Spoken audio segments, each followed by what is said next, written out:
एक ग्रामीण इलाके में तीरथ और उसकी घरवाली कल्याणी थी। दोनों दिन भर मिलकर काम करते थे। तीरथ शाम को बांसुरी बजाता रहता था। कल्याणी घर के भीतर बैठी कुछ गाती गुनगुनाती रहती थी। एक दिन तीरथ बर्तन बेचकर बाजार से घर लौट रहा था। उसे एक थैली मिली। दूर दूर तक कोई दिखाई नहीं दिया।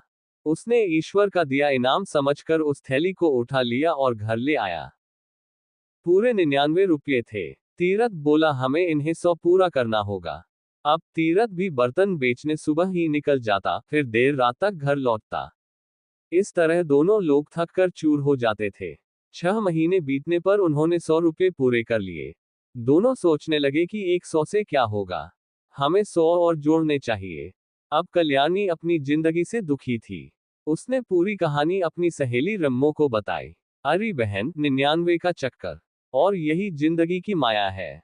रम्मो का